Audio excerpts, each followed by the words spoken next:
Simplement en 10 minutes, c'est un exercice à la fois très facile et très difficile pour un économiste. Pourquoi? Parce qu'il n'y a pas vraiment de définition officielle, il n'y a pas de réglementation sur ce type de vin, il y a une surexposition médiatique, aucune statistique véritable, et j'ai beaucoup cherché depuis que l'on m'a proposé d'intervenir là-dessus, mais très probablement, comme l'a dit M. Raoult de Castel, un vrai marché, un vrai phénomène. Et en quelques minutes, j'aimerais vous présenter ce phénomène sur son aspect sociologique. C'est en fait la réponse d'un certain nombre de problématiques, de préoccupations et de tendances de notre société, ce besoin de naturalité. Alors pour commencer, il y a une tendance historique qui est très très forte et qui ressort systématiquement et qui est à l'origine issue des crises alimentaires que vous aurez sur la diapo suivante. C'est ce que l'on appelle vraiment protéger sa santé. C'est quelque part une tendance, une préoccupation qui est relativement égocentrée. J'ai envie d'enlever quelque chose dans mon alimentation qui est mauvais pour ma santé. Donc c'est ce que l'on appelle du côté des marchés anglo-saxons la tendance light, la tendance low alcool, low calories, la tendance vegan également, sur lequel, si vous voulez, par les questions, on pourra revenir. Et clairement, la réponse des industries agroalimentaires a tout de suite été de faire du sans.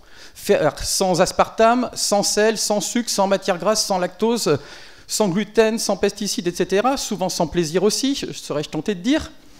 Et la réponse également pour les vins a systématiquement été en effet sans SO2, parfois sans alcool, zéro résidu pesticides, des vins sans, des vins sains, des vins véganes et parfois même des vins végétaliens. On retrouve un tout petit peu vraiment tout ça. Alors d'où ça vient?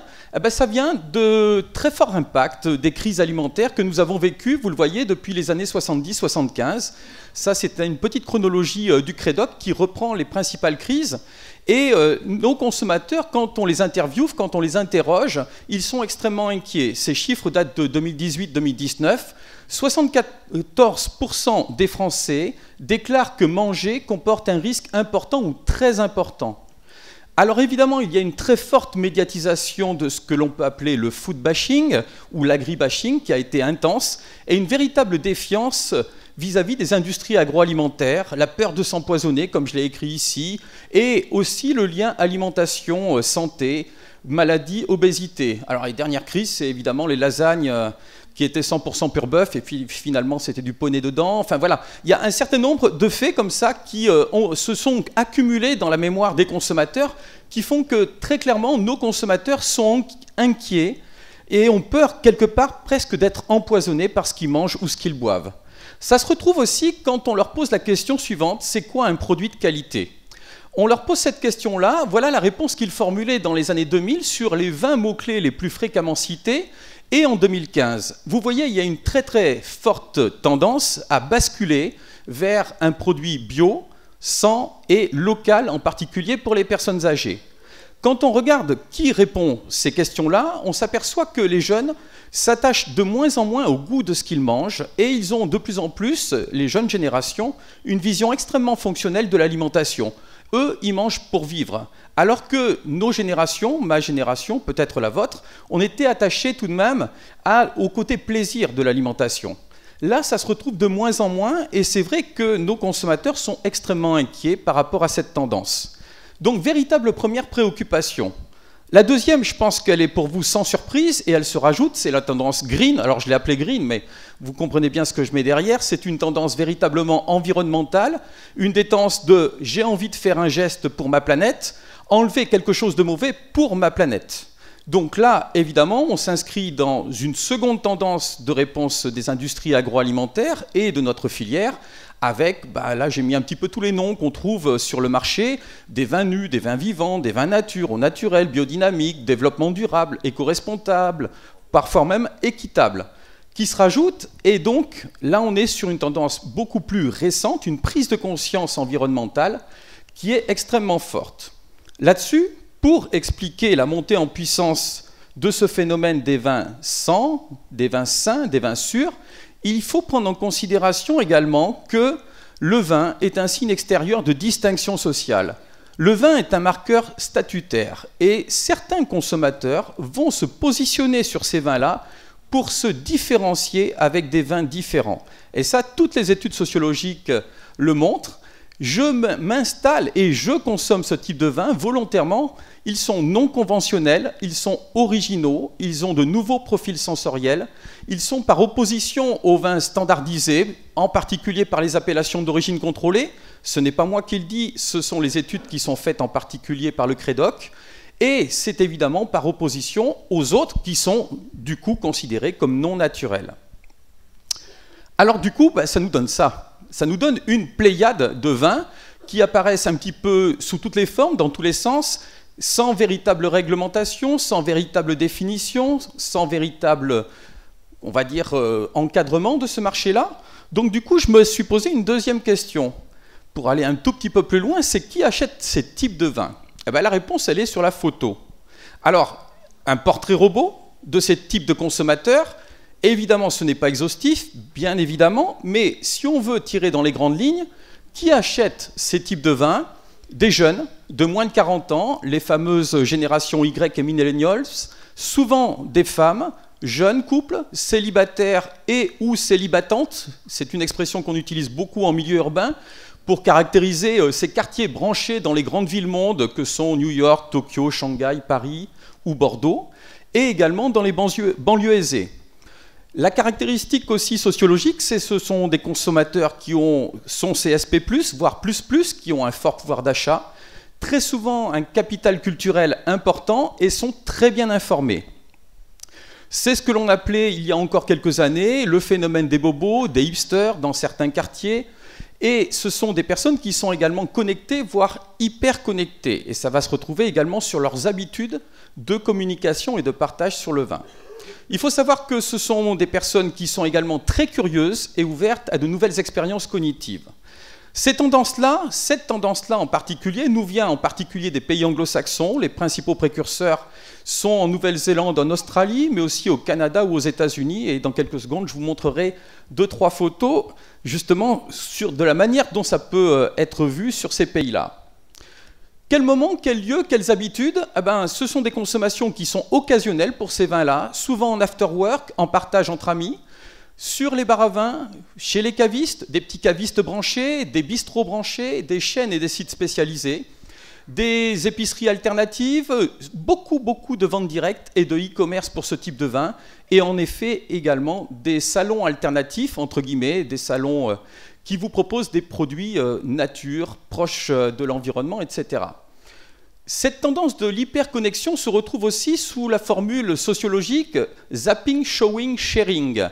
Ce sont des consommateurs qui sont hyper changeants, ils sont capables de changer très rapidement de crèmerie, de choisir d'autres vins qui leur plaisent. Ils le montrent et ils le partagent. Donc vous voyez la photo que je vous ai mise, on n'hésite pas à communiquer et donc forcément ces vins-là utilisent énormément la communication par les réseaux sociaux pour se vendre. Quand je vous parlais de sites internet, ces sites internet ou ces réseaux sociaux sont un vecteur principal de communication pour ce type de vin. Au niveau international, voilà ce que l'on peut retrouver. Donc là, je vous ai fait un petit patchwork de photos qui ont été prises à droite et à gauche. Donc par exemple, en haut à droite, vous avez une carte des vins d'un restaurant en Australie sur lequel vous voyez apparaître le nombre de calories par bouteille et par verre. Vous avez, il ne faut pas rire, c'est très sérieux, ça se passe certes à l'autre bout du monde, mais c'est vrai. Vous avez des rayons vins que j'ai photographiés au Canada ou aux États-Unis et vous voyez que très clairement, par exemple, vous avez des rayons entiers de vins véganes complètement identifiés et qui partagent les linéaires avec les grandes régions viticoles mondiales. Vous avez aussi les gros opérateurs qui développent, par exemple, au centre, des vins qui sont dits skinny, par exemple, pour les consommateurs ou les consommatrices en particulier, qui veulent s'inscrire dans le mouvement low alc, low cal, low alcool, low calories, c'est-à-dire pour garder sa ligne tout en buvant du vin. Donc, on en trouve beaucoup, et beaucoup à l'international. Alors maintenant, si j'inverse le front, qui consomme moins ces vins, qui achète moins ces vins, voire pas du tout? Clairement, il y a de très fortes disparités comportementales, en effet, en fonction des catégories sociales, du revenu et du lieu d'habitation. Principalement écartés de ce marché-là actuellement, les couches populaires, les consommateurs en zone rurale et en zone périurbaine. Clairement aussi, les générations âgées, les personnes âgées sont complètement à l'écart de cette tendance, puisque eux sont très sur le partage, le plaisir et le goût, comme je l'évoquais il y a quelques instants. Certains grands marchés de consommation également sont très peu orientés là-dessus. Ça ne veut pas dire qu'on n'en vend pas. Ça ne veut pas dire aussi qu'ils n'en produisent pas, parce que ce sont souvent aussi des petits producteurs pour ce type de vin. Et je pense en particulier à toute l'Europe de l'Est et du Sud, qui actuellement n'est pas vraiment sur cette tendance-là, la Chine également, ou l'Amérique du Sud. Quelles sont les raisons principales pour que ces marchés actuellement ne soient pas, je dirais, dans ce phénomène massif? Le moindre accès aux produits. C'est vrai que souvent ces produits, vous ne les retrouvez pas en zone périurbaine, à la campagne, ou sur certains grands marchés. Manque d'information, moindre sensibilité également à ces problématiques, à ces trois préoccupations que je vous évoquais, et puis aussi évidemment des questions de pouvoir d'achat, puisque souvent ces vins sont un petit peu plus chers. Côté distributeur, quand on en discute avec des grands distributeurs, qu'ils soient français ou étrangers, les opérateurs aval qui approchent le produit vers le consommateur sont partagés entre deux tendances. L'envie de surfer sur cette vague et d'en profiter parce que c'est une vraie tendance, c'est un vrai phénomène, mais également la prudence. Pourquoi? Parce qu'il n'y a pas de réglementation véritable actuellement et ils se sont bien aperçus qu'il y avait des effets de manche marketing et comme je vais vous le montrer sur la diapo suivante.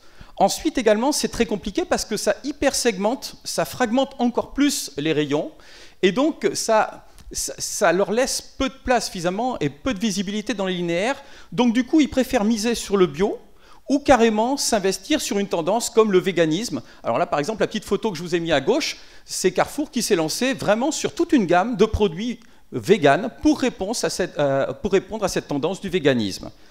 Alors quand je parlais effet de manche, ça donne ça. Pour l'étiquetage, pour le marketing, pour le packaging, on pourrait se dire finalement que tous les coups sont permis, véritablement, vous voyez, puisque pas de réglementation, donc forcément pas de définition, donc on va communiquer sans communiquer véritablement, donc du coup on utilise un petit peu toutes les possibilités que vous propose l'étiquetage en particulier, et la liste n'est pas exhaustive, j'en avais beaucoup d'autres à vous mettre. Et enfin en conclusion, et je parie que je serai en 10 minutes, en conclusion, quel marché pour ces vins sans, sains, sûrs, nature, on peut les appeler comme on voulait. Simplement retenez que c'est au croisement de plusieurs préoccupations et tendances de société, que c'est un marché très probablement en hausse, que cela reste, comme pour les bio et les biodis, des niches de marché et des productions de niches actuellement, que le miroir est probablement très grossissant, l'hypermédiatisation est extrêmement importante sur ces produits-là. On voit des émissions, on voit des magazines, on voit des revues, on voit des livres, il y a pléthore de communication là-dessus. Et de mon sentiment, je pense que le chiffre d'affaires actuel généré par ces vins est probablement moins fort que le bruit médiatique actuel. Ça reste pour autant, à mon avis, à mes yeux, un débouché à ne pas négliger. Et j'en veux pour preuve cette capture d'écran que j'avais fait sur la RVF il y a quelques jours. Les vignerons doivent s'adapter aux mutations du marché international. Et vous voyez la légende. Le vin bio, le biodynamique et le naturel privilégiés par les jeunes générations, à n'en point douter, à prendre en considération pour les 20 années à venir. Voilà. Merci Stéphane.